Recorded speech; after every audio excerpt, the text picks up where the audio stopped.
What's up, guys? It's Mojo King, and I'm bringing you guys a really cool squad builder today. It is an Ajax All-Star team. Now, this is a squad that spans a few generations, current players, players that just left, a lot of players that are in the game now and have has transferred in the last few years to other teams.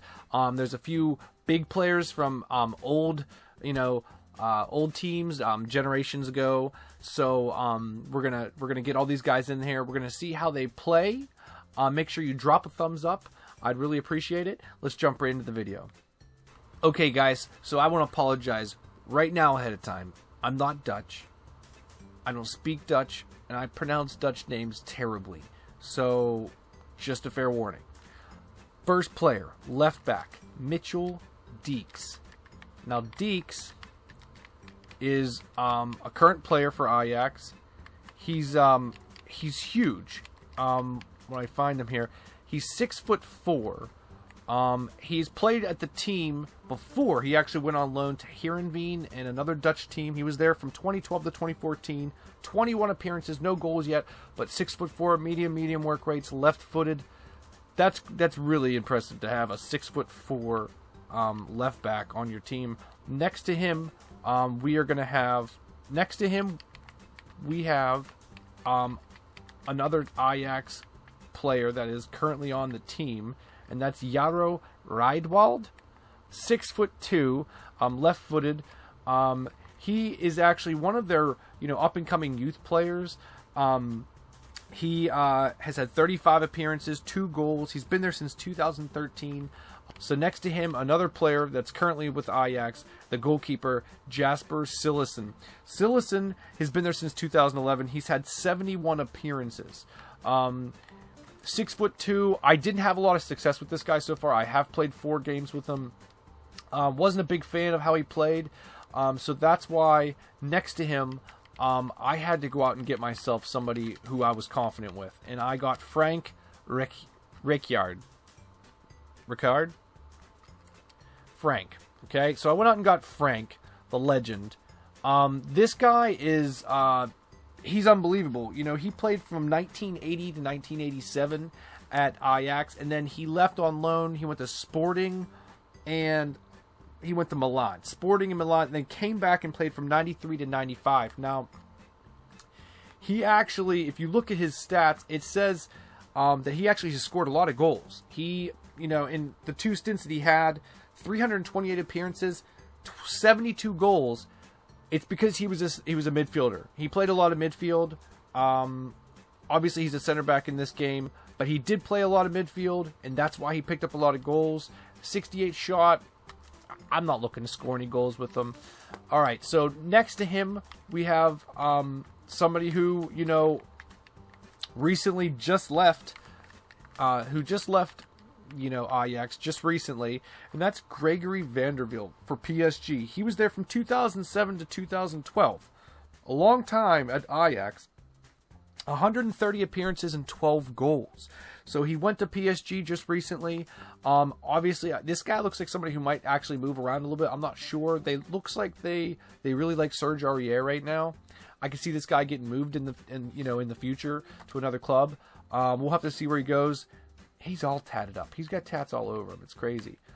All right, so we're going to move to the CDM spot. And we have none other than the new Major League Soccer signing, Nigel de Jong. He now plays for LA Galaxy in the Major League Soccer. Nigel de Jong played from 2002 to 2006. 96 appearances, 9 goals. He then went to Hamburg. He ended up in Manchester City a few years ago until he went to Milan. And like I said, he's now in MLS at LA Galaxy. And to go to the left side, we're going to go with another Dutch guy who left Ajax recently to go to an Italian team.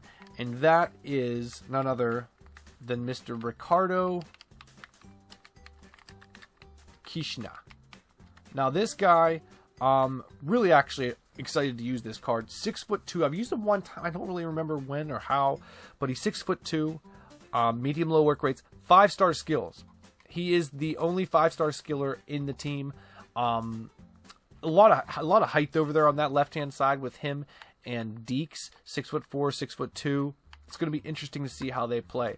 And we're going to go to the right side, a player that maybe not a lot of people knew that played at Ajax, but he did play at Ajax. He actually put up 26 appearances and 2 goals, and that is Arash Ozbili. Yeah, that's how you say it, but Ozbili. Billy. It's just Billy, okay?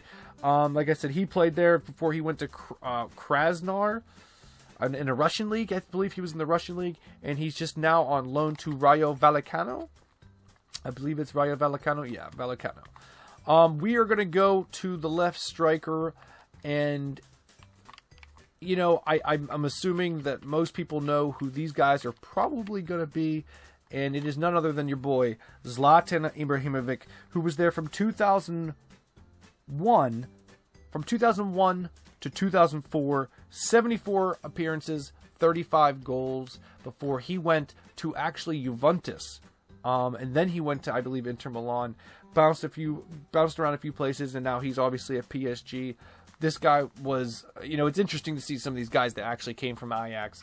They really know how to grow them down there in Ajax.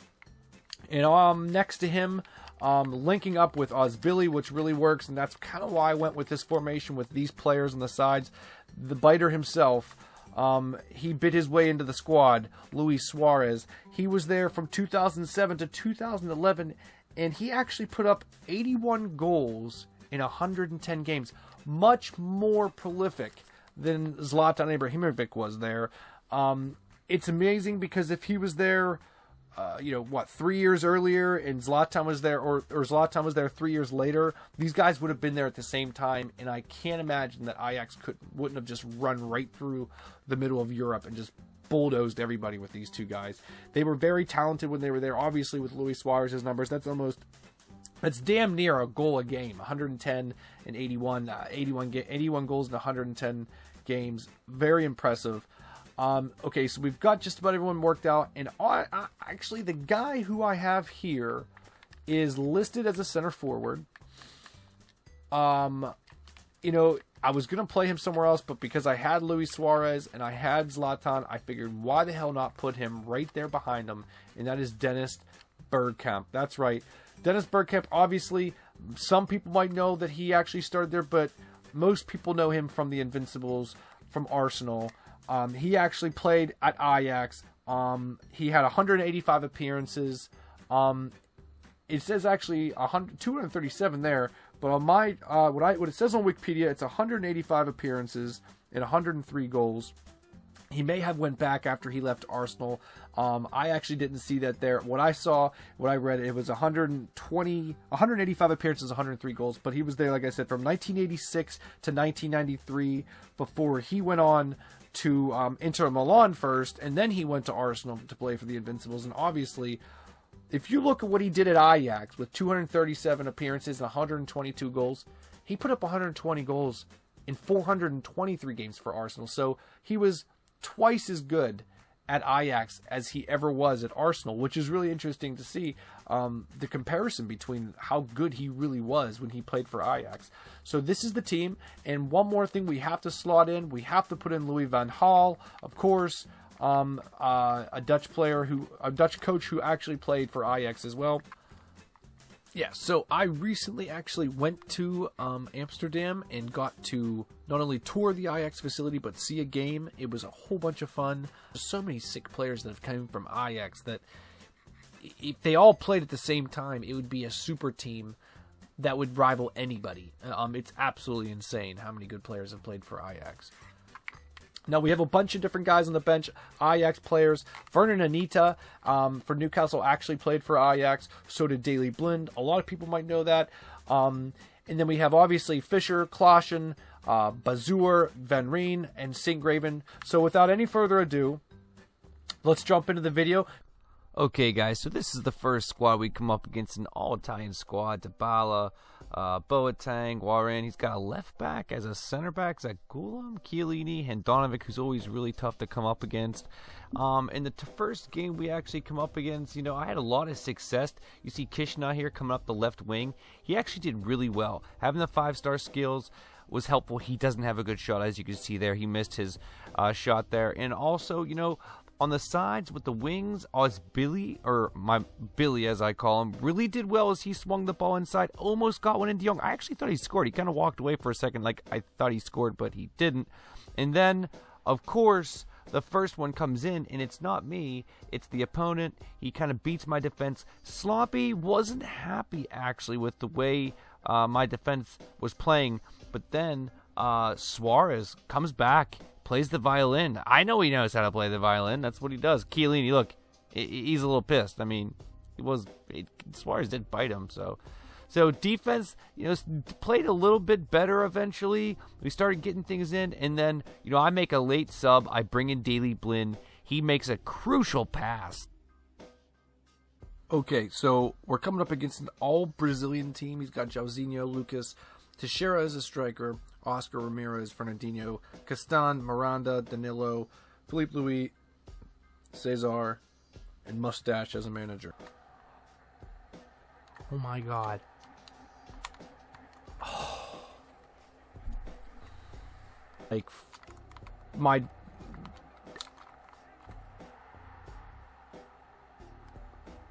Fuck!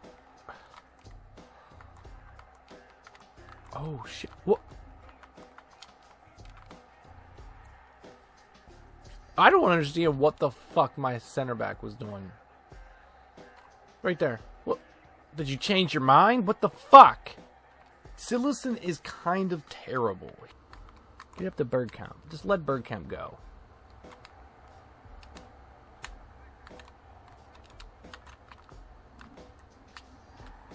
Oh my giddy odd. Prance around, man. That was fucking gangster as shit. Frankie Ray, look at the Bergkamp. I'm getting bulldozed and shit like that. Bergkamp brings it back. That's what I'm fucking talking about. Holy shit. Whoa. Fucking dynamite. He's a fucking beast. Honestly, I should feel lucky that we drew, considering we were down 2-0. And fucking Bergkamp, that's the man right there. He fucking did it. It was all Bergkamp. 100%. Okay, so this is goal number 1, okay? And we're gonna try to zoom in. We're gonna try to change and see what happens here, okay? So basically, the guy chips it. This is like FIFA 15. And what happens? Who is that?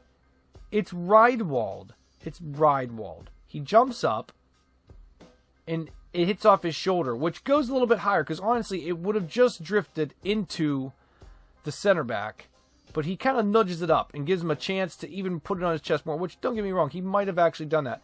But it gives Frank a bad run on it, and he just makes a bad run on it anyways. He kind of just runs in, like right here. He should be running at an angle to cut him off, and he goes behind him. Like, this is not good, Frank. Frank, you're on the block right now, bro. What was this all about? This is goal number 2. Who is this? That's Vanderweel. I saw that he tried to make a shit tackle. He misses a tackle right here. He's at the end of it, but that's the end of him trying to make a really bad tackle. He runs forward, misses. He comes in, and then here's Riedwald again. And instead of cutting in and making the tackle, oh, he does. Okay. So he makes the tackle, and that's what happens. This is right here. So he comes in, he makes a great tackle, right? And instead of clearing it or touching it or anything like you'd think he'd do, that's what he does. He actually stutter steps and says, well, I'm done here. And what happens? Lucas picks the fucking ball up like anyone would, amateur shit, and just puts it away. Great tackle, man. Oh. All right, well, I'm done here. Later, guys. Riedwald. He's got to go. So this is the team that we made the changes. We put Veltman in instead. The narrow formation with Klaassen and Bazoer. Having the cams, I think, really worked well. Obviously, the team that we came up against had Hazard on the left, it had Hulk on the right, Jackson Martinez, De Bruyne and James in the middle, Smolnikov, PK in the middle with Ramos, Casillas in goal. There was a lot of really good things that happened. It was a scrappy first half. Suarez, you see, get taken down really hard there. But as you see Klaassen come in here, he played so well. He had time, he had space, he took chances. As you see, a great tackle from De Jong here because Suarez just absolutely puts it in. Unbelievable. The opportunities that were given to them from Klaassen and Bazoer with that narrow formation, it really fed the three actually dominant forwards. Great play there by Veltman defensively. The guy did come in and he just tried to get a lot of chances. He just couldn't, though. It was great defensively, as you see here. Another great play. Here comes Bergkamp to Ibrahimovic. Puts it right in the back. They were deadly with these cams and these CMs. This was definitely the best formation. I wish I would have done this with both of them. Sorry that here's Bergkamp, the last goal. We go up 3-0. Like I said, I'm sorry that I didn't actually do any of these live, these other two videos. I had some problem with my videos. But thanks, guys. I really appreciate it. Make sure you guys sub also. I'll catch you guys later. Peace.